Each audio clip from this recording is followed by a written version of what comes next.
হাদিসে রাসূলুল্লাহ সাল্লাল্লাহু আলাইহি ওয়াসাল্লাম ইরশাদ করেছেন, কোন পাত্রে যদি কুকুর,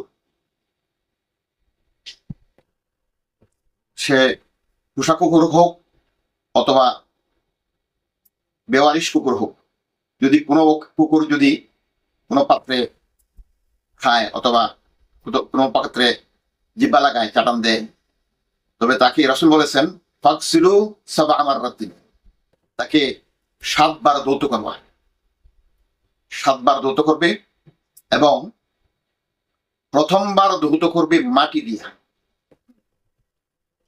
দর্শক, প্রথমবার ধৌত করবে মাটি দিয়া কেন? বর্তমান একবিংশ শতাব্দীতে সে বিজ্ঞান প্রমাণ করেছে যে মাটির মাঝেই আল্লাহ রাব্বুল আলামিন এই কুকুরের জলাতঙ্ক রোগের প্রতিষেধক নিহিত রয়েছে।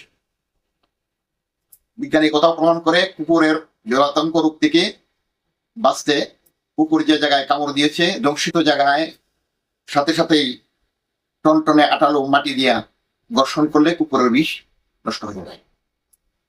অতএব রাসূলুল্লাহ সাল্লাল্লাহু আলাইহি ওয়াসাল্লামের ১,৫০০ বছরের হাদিস, বর্তমান বিজ্ঞান একথা প্রমাণ করেছে এবং স্বীকার করেছে যে মাটি দ্বারাতে কুকুরের বিষ নষ্ট হয়। আরেকটি হাদিস না বললেই নয়, এটি হলো, আমরা এই হাদিসগুলি আগে পড়তাম এবং এগুলি নিয়ে চিন্তা ভাবনা করতাম, কিন্তু অনেক সময় অনেক জ্ঞানীগণীদের সামনে বলতে অনেক সময় দ্বিধাবোধ করতাম, কেননা এটা যুক্তির সাথে মিলে না। কিন্তু কোরআন হাদিস বর্তমান যুক্তি দিয়ে যে চলে না, কোরআন হাদিসে বর্তমান যুক্তিরও ঊর্ধ্বে, এই কথাটা হয়তো আমাদের অনেকেরই জানা ছিল না। রাসূলুল্লাহ সাল্লাল্লাহু আলাইহি ওয়াসাল্লাম তিনি ঘোষণা দিয়েছেন যে ইযা ওয়াকা যুবাবু ফি ইনাইকুম আহাদিকুম ফামকুলু ফা ইন্না জানাহাইনে আহাদুহুমা দাউন ওয়া ফিল উখরা শিফাউন আও কামা ক্বালা আলাইহিস সালাতু ওয়াসসালাম। রাসূলুল্লাহ সাল্লাল্লাহু আলাইহি ওয়াসাল্লাম বলেছেন, তোমাদের কোনো পানীয় বস্তুতে যদি মাছি পড়ে, ওই মাছিটাকে ডুবিয়ে দাও,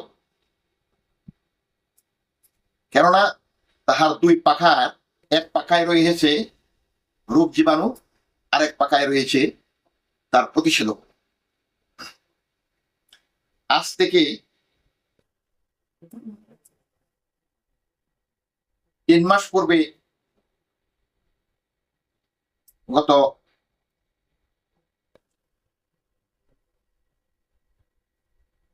সেপ্টেম্বর অক্টোবর মাসে আমি পত্রিকায় দেখলাম, অস্ট্রেলিয়ার একটি হেলথ ম্যাগাজিন, অস্ট্রেলিয়ার হেলথ ম্যাগাজিনে প্রকাশ পেয়েছে যে প্রথম তারা স্বাস্থ্যবিজ্ঞানীগণ চিন্তা করতে শুরু করলো যে মাছি একটা প্রাণী, এটা এমন নর্দমায় বসে, এমন দূষিত জায়গায় বসে যেখানে কোটি কোটি ভাইরাস ব্যাকটেরিয়ার ভরপুর। এখানে একটা প্রাণী মাছি কি করে বসে, দীর্ঘ সময় বসে থাকে, এখান থেকে আহার করে, অথচ তাকে ভাইরাস ব্যাকটেরিয়া আক্রমণ করে না? এই বিষয়টি নিয়ে অস্ট্রেলিয়ান স্বাস্থ্যবিজ্ঞান গবেষণা করতে আরম্ভ করে। গবেষণা করে বহু ওই রকম মাছিগুলি তারা সংগ্রহ করলো, যে মাছিগুলি নর্দমায় বসে বিভিন্ন দূষিত ভাইরাস ব্যাকটেরিয়ায়, যেখানে নর্দমা, সেখান থেকে মাছি সংগ্রহ করে। মাছি সংগ্রহ করে তারা প্রথম মাছিগুলিকে 2 ভাগ করে, প্রথম ভাগের মাছিগুলির ডানা কাটলো, পাখাগুলি কেটে দিল, ডান দিকের পাখাগুলি একসাথে রাখলো, বাম দিকের পাখাগুলি একসাথে রাখলো, রেখে ওই পাখাগুলিকে তারা গবেষণা করে দেখতে পারলো যে ডান দিকের পাখাগুলির মধ্যে রয়েছে প্রতিষেধক, বাম দিকের পাখাগুলির মধ্যে রয়েছে বিভিন্ন ধরনের ভাইরাস ব্যাকটেরিয়া। অর্থাৎ ডান দিকের পাখার থেকে যে প্রতিষেধক, ওই প্রতিষেধকগুলি বাম দিকের পাখার ভাইরাস ব্যাকটেরিয়াগুলি ধ্বংস করে। অতএব বর্তমান সুপার কম্পিউটারের জগতেও এই কথা প্রমাণিত হলো যে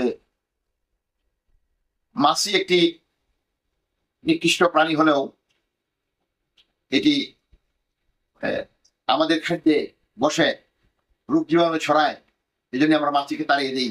কিন্তু তার মাঝে রাসূল সাল্লাল্লাহু আলাইহি ওয়াসাল্লাম বলছেন, আমাদের পানীয় দ্রব্যের মাঝে যদি মাছি বসে তাকে ডুবিয়ে দিও, তাহলে এক পাকার প্রতিষেধক আরেক পাকার রোগ জীবাণুকে ধ্বংস করে দিবে। প্রমাণিত হলো রাসূলুল্লাহ সাল্লাল্লাহু আলাইহি ওয়াসাল্লামের ১,৫০০ বছরের হাদিস। অতএব হুজুরের হাদিসগুলিকে আমরা এবং সুন্নতগুলিকে আমরা যথাযথভাবে পালন করি, মান্য করি এবং জীবনে আমল করি, তবেই মানব জীবনের সফলতা এবং পরকালীন কল্যাণ আল্লাহ রাব্বুল আলামিন দান করবেন। আখিরু দাওয়ানা আলহামদুলিল্লাহি রাব্বিল আলামিন। আসসালামু আলাইকুম।